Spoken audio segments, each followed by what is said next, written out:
या कुन्देन्दु तुषारहार धवला या शुभ्र वस्त्रावृता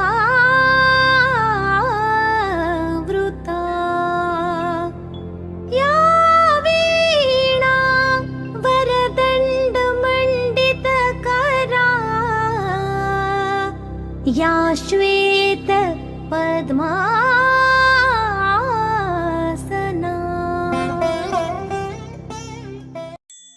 नमस्ते। हम रोज माँ लक्ष्मी, माँ सरस्वती एवं माँ दुर्गा जैसी अनेक देवियों की पूजा करते हैं। वास्तव में ये देवियाँ कौन है? ये देवियाँ किसको प्रतिनिधि करती हैं? इन सभी प्रश्नों के बारे में क्या हमने कभी सोचा है? चलिए उसके बारे में हम आपको बताते हैं। तो वो दौर 1937 के बाद का था। अरे ये आवाज कैसे? कहाँ से आ रही है ये आवाज? जरा चल के तो देखो।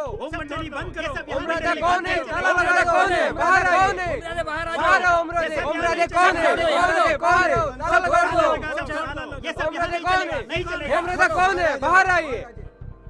बंद करो। कौन है? ताला लगा दो। कौन है? ताला लगा दो। कौन है? कौन है? बाहर आओ।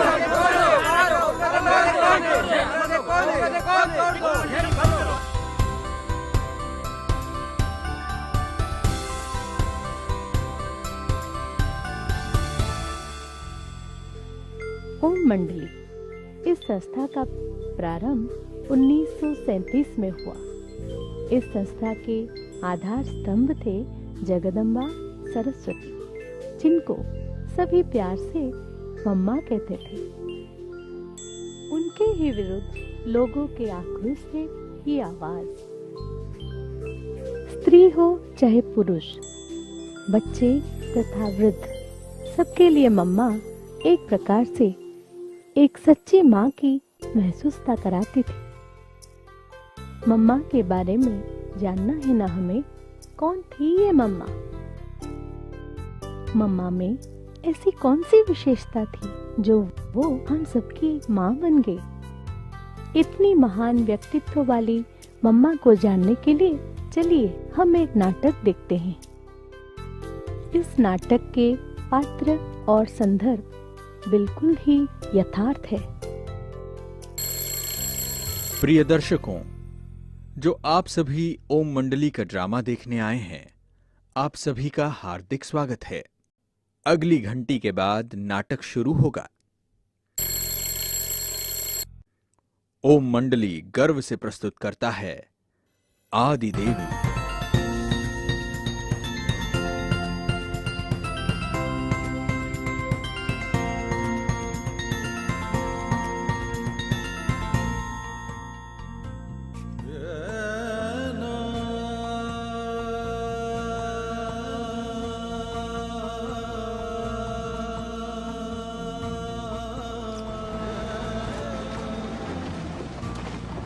सन 1919 में राधे नामक एक कन्या का जन्म अमृतसर के एक बहुत धनवान परिवार पोकरदास और रोचा के घर हुआ।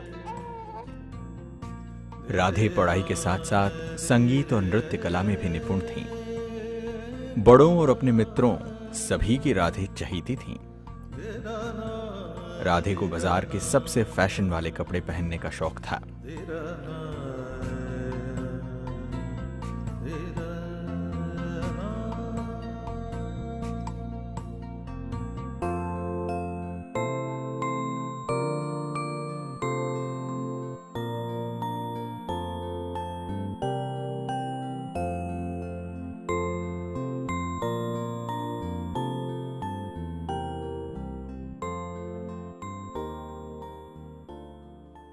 राधे की नृत्य बहुत ही सुंदर था।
अपने पिता पोकर दास की मृत्यु के बाद राधे और उनकी माता दोनों अपनी मौसी के यहां रहने के लिए सिंध हैदराबाद में चले गए। राधे की जिंदगी की एक नई शुरुआत थी। वो सिंध हैदराबाद किया था।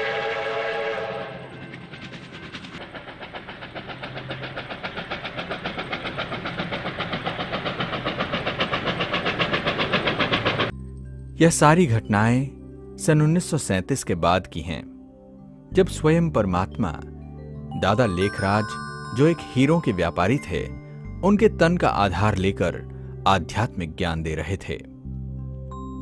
इस ऐतिहासिक कर्तव्य को निभाने के कारण वे प्रजापिता ब्रह्मा कहलाने लगे।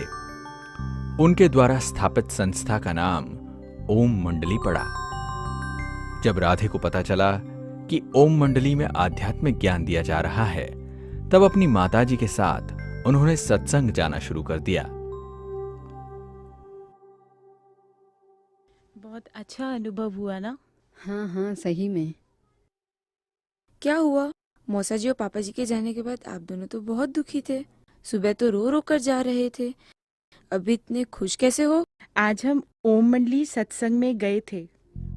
वहाँ हमें आत्मा का ज्ञान मिला। ऐसा लगा जैसे हम देह से अलग हो गए थे और हमारा सारा गम मिट गया। ऐसा है तो मैं भी आप लोगों के साथ उस सत्संग में चलूंगी।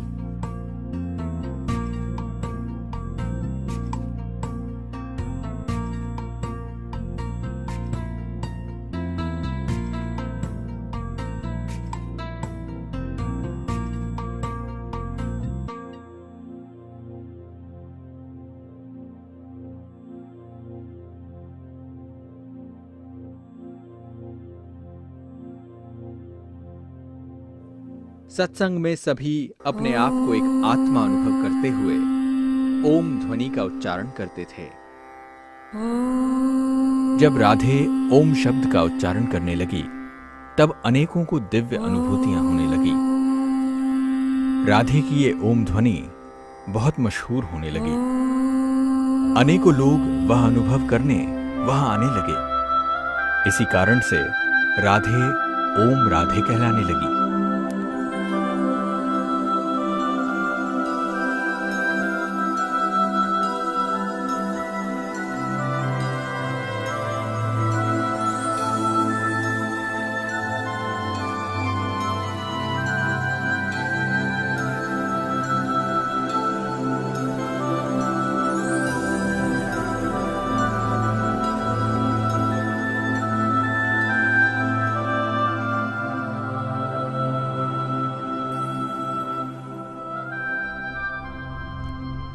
जैसे जैसे समय आगे बढ़ा, राधे बड़ी होने लगी।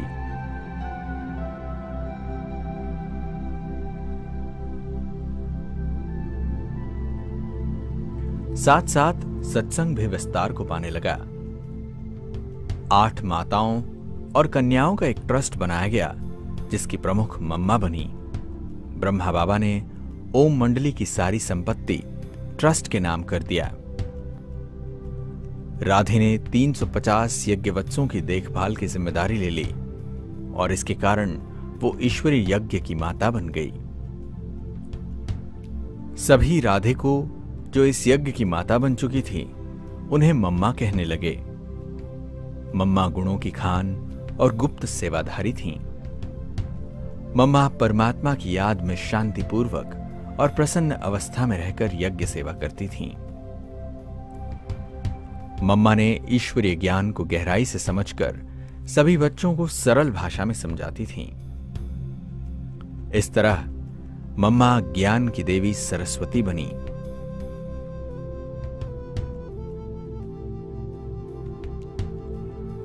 भले मम्मा की उम्र कम थी, लेकिन छोटे और बड़े दोनों के लिए मां समान थीं। अपनी माता को भी वे अपनी बेटी जैसी मानती थीं। उनके अंदर अद्भुत मां की ममता थी, जिससे जो भी उनके पास आता था, सभी को वो बच्चे के रूप में बदल देती थीं।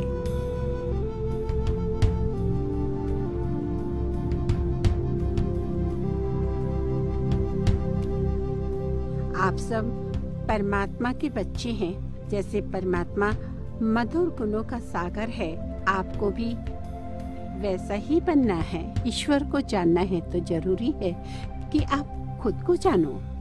जब खुद के बारे में ज्ञान होगा तो आपको ईश्वर की प्राप्ति होगी। मम्मा से अलौकिक और आत्मिक प्यार की प्रवाह बहती रहती थी, जो सभी के हृदय को छू लेती और एक अनोखी अनुभूति कराती थी।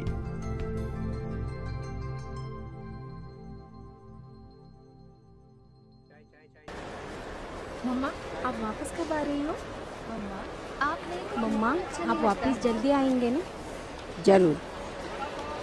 बच्चों, मम्मा सेवा के लिए जा रही ना, मेरे वापस आने तक आप लोग सब खुशी से रहना। ये कौन है?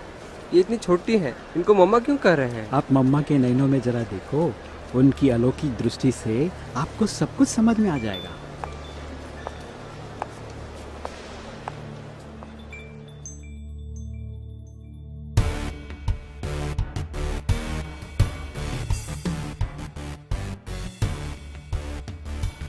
हट जाओ। बुलाओ तेरे मम्मा को। कहाँ है तेरा मम्मा? मम्मा अभी ध्यान में बैठी है, नहीं आ सकती।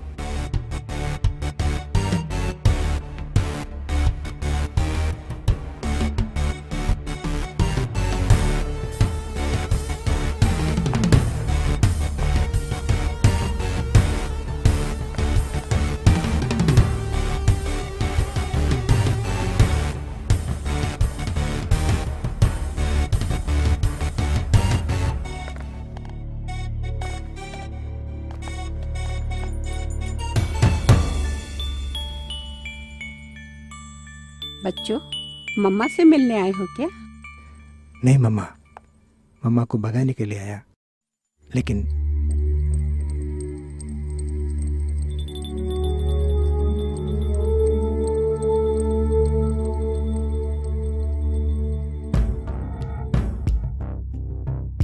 CC number 196/1942।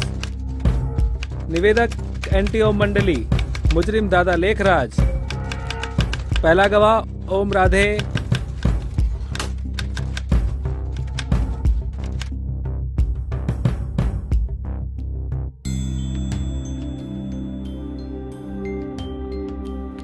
देखो देखो, ओम राधे आ गए। अरे हटो हटो हटो, क्या इनको सजा मिलेगा? नहीं, तो मंडली का है, इसका नहीं मिलेगा। अरे बोल नहीं सकते ना, कोर्ट का काम है। कोर्ट का काम है भाई, अपन कुछ नहीं बता सकते। हटो हटो हटो।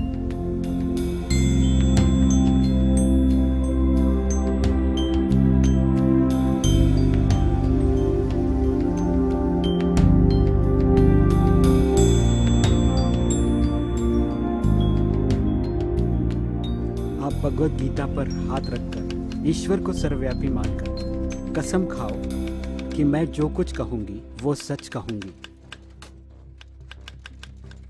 जज साहब, मैं आपको तो देख सकती हूँ, परंतु ईश्वर हाजिर नाजिर है कि नहीं ये मैं नहीं जानती। जिसको मैं देख नहीं सकती उसकी कसम कैसे खा सकती हूँ? मैं आपको आत्मा के रूप में देख सकती हूँ, इसलिए मैं आपको हाजिर नाजिर मानकर कसम ले सकती हूँ कि मैं जो कहूँगी सच कहूँगी, अगर आपकी इजाजत हो तो। Order order. मैं ईश्वर नहीं हूँ, मेरे नाम पर कसम नहीं खा सकती हो। ईश्वर के नाम पर ही कसम खानी है।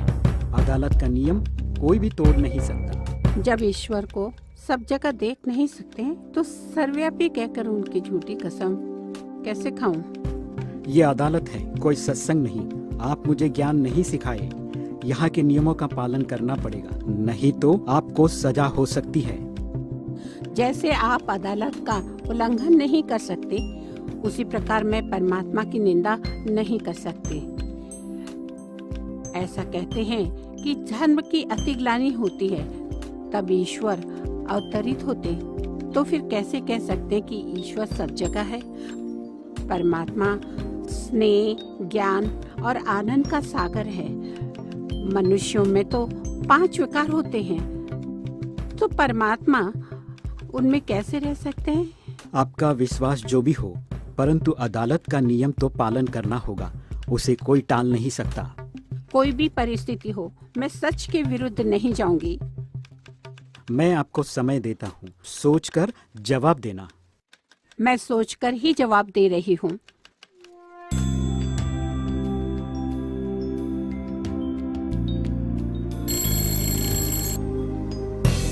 इनको अरेस्ट कर लो।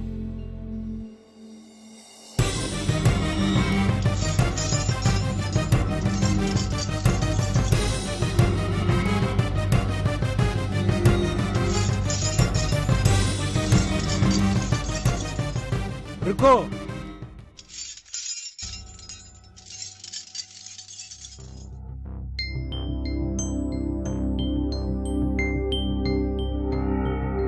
ये अदालत अभी स्थगित की जाती है। थोड़ी देर के बाद पुनः आरंभ होगी।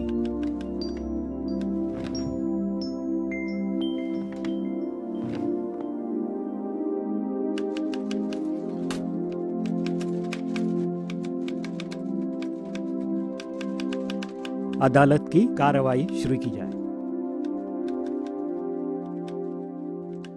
आप सब लड़कियां अपना घर छोड़कर दादा के पास क्यों जाती हो? दादा से ईश्वरीय ज्ञान प्राप्त करने जाते हैं हम। पर जज साहब, आपसे एक प्रश्न पूछूं? अगर पुरुष घर छोड़कर संन्यास धारण कर लेते हैं तो उनके खिलाफ केस करेंगे?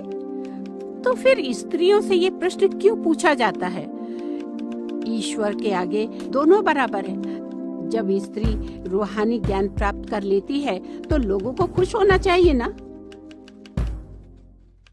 दादा के कितने बच्चे हैं? जज साहब, हम दादा को व्यक्ति के रूप में नहीं देखते हैं, हम तो उनसे ईश्वरीय ज्ञान प्राप्त करने जाते हैं। कोई बता सकता है क्या कि ईश्वर के कितने बच्चे हैं?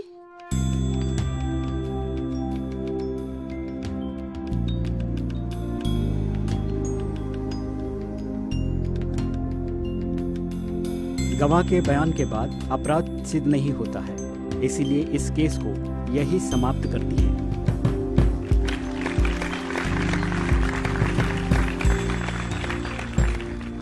वह ओम मंडली के इतिहास में एक महत्वपूर्ण निर्णय था। यह सत्य की विजय थी।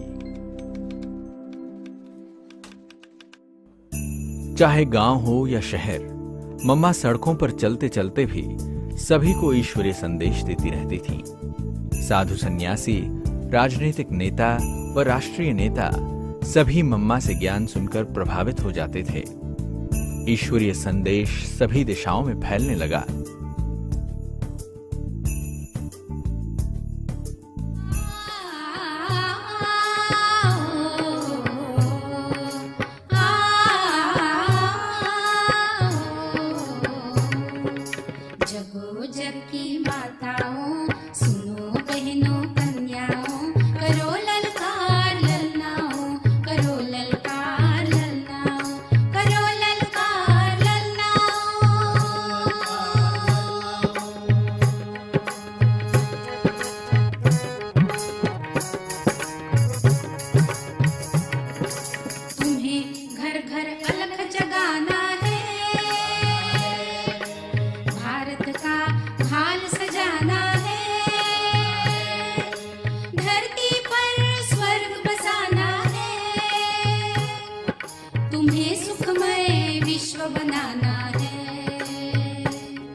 इन सब के साथ साथ मम्मा अपनी आंतरिक तपस्या पर भी पूरा ध्यान देती थीं। मम्मा को चांदनी रात में ईश्वरीय याद में खोए हुए देखना बड़ा ही मनमोहक दृश्य होता था। वह परमात्मा के प्रति दिव्य प्रेम था।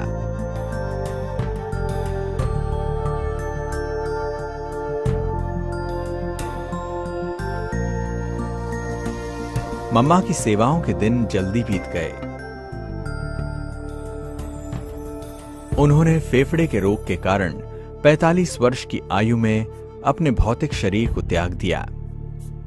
मम्मा अपने अंतिम समय के दिनों में भी सभी बच्चों से बड़े प्यार से मिलती थीं। अपने विदाई के समय मम्मा ने सबको मीठे अंगूर दिए, उसी अंगूर की बेल से जिसे मम्मा ने खुद लगाया था।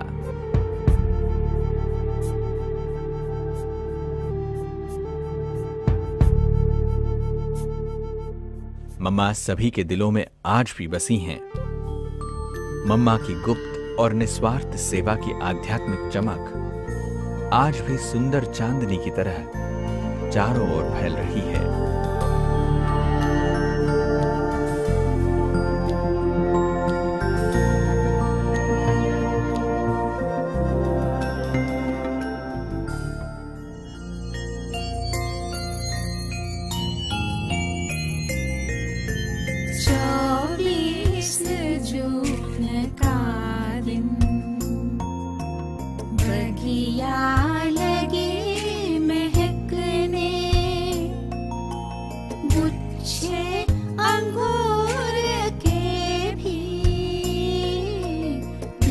साथ सबके कहने माँ तेरी याद आई, अब तुम भी पास आओ, सब याद कर रहे इन सब से मिलके जाओ। वीणा जरा बजाओ, एक बार गोद ले लो, कुछ और ना सही तो सखियों से अपनी मिलो।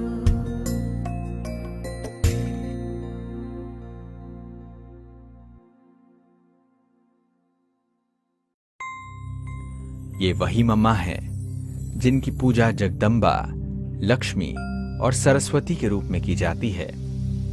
यह अतीत की वह सच्चाई है जो इतिहास में महिमा योग्य बन जाता है। मम्मा एक पुण्य आत्मा थी। मम्मा सारे विश्व की मां है। उनकी अमर स्मृतियों को हमारा शत शत नमन। ओम शांति। प्रजापिता ब्रह्मा कुमारीज ईश्वरीय विश्वविद्यालय के इतिहास में 24 जून का दिन बहुत ही महत्वपूर्ण माना जाता है।